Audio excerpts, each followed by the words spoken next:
கார்ல power steering oil ஃபுல்லா இருக்கு. ஆனா ஸ்டீரிங் திருப்புனா லாரி ஸ்டீரிங் மாதிரி ரொம்ப ஹெவியா இருக்கா? யூ டர்ன் எடுக்கும்போது கண்ட்ரோல் மிஸ் ஆகிடுமோன்னு பயம் வருதா? உண்மைய சொல்லட்டுமா? ஆயில் இருந்தாலும் ஸ்டீரிங் ஹார்ட் ஆகிறது சாதாரண விஷயம் கிடையாது.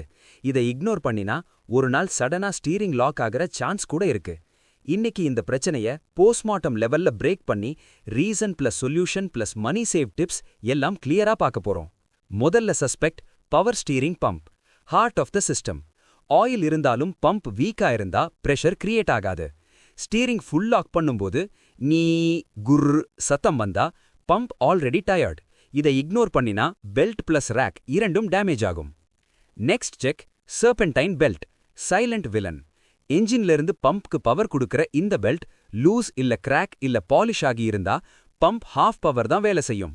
மார்னிங் ஸ்டார்ட்ல கீச் கீச் சவுண்ட், ஏசி ஆன் பண்ணும்போது ஸ்டீரிங் ஹெவி. இந்த சிம்டம்ஸ் வந்தா பெல்ட் செக் கம்பல்சரி.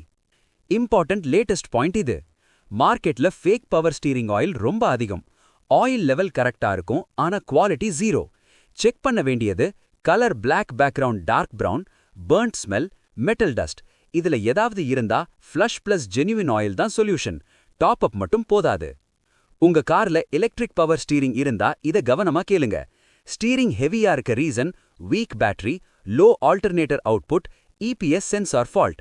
பேட்டரி வீக்கா இருந்தாலே ஸ்டீரிங் ஹார்ட் ஆகும். சோ மெக்கானிக்கு முன்னாடி battery voltage check mandatory. Steering turn பண்ணும்போது டக் டக் கிளங்க், ஸ்டீரிங் சென்டர்ல லூஸ் ஃபீலிங். இது ஸ்ட்ரெயிட்டா rack and pinion issue. இங்க சீப் ரிப்பேர் ட்ரை பண்ணாதீங்க. Temporary fix, future accident risk. Proper inspection தான் safe. Ball joint, tie rod end, strut bearing. இதுல ஏதாவது ஜாம் இல்ல ரஸ்ட் ஆகி இருந்தா ஸ்டீரிங் ஸ்மூத்தாகவே இருக்காது. Especially accident car, flood affected car. இந்த செக் மிஸ் பண்ணாதீங்க. சிம்பிளா தோணலாம், ஆனா 80% கேசஸ்ல ப்ராப்ளம் இதுதான். ஃப்ரண்ட் டயர் பிரஷர் லோவா இருந்தா ரோட் ஃப்ரிக்ஷன் டபுள் ஆகும், ஸ்டீரிங் ஹெவி கன்ஃபார்ம். பெட்ரோல் பங்க்ல ஏர் செக் பண்றது ₹0 சொல்யூஷன். ஒரு குவிக் டெஸ்ட். என்ஜின் ஆஃப், ஸ்டீரிங்க டர்ன் பண்ணுங்க. என்ஜின் ஆன், ஸ்டீரிங்க டர்ன் பண்ணுங்க. டிஃபரன்ஸ் இல்லனா பவர் ஸ்டீரிங் சிஸ்டம் ஆல்ரெடி ட்ரபிள்ல. ஸ்டீரிங் தான் உங்க காரோட லைஃப் கண்ட்ரோல். அதை இக்னோர் பண்ணினா மணி லாஸ் மட்டும் இல்ல, சேஃப்டி லாஸ். இந்த வீடியோல ஒரு பாயிண்ட் கூட நியூவா இருந்தா லைக் பண்ணுங்க. ஸ்டீரிங் இஷ்யூ எக்ஸ்பீரியன்ஸ் இருந்தா கமெண்ட்ல ஷேர் பண்ணுங்க, அதர்ஸ்க்கும் ஹெல்ப் ஆகும். நெக்ஸ்ட் வீடியோல steering noise versus danger level டீடைலா எக்ஸ்பிளைன் பண்றேன். சேஃபா ஓட்டுங்க, ஸ்மூத்தா பயணிங்க. நன்றி, வணக்கம்.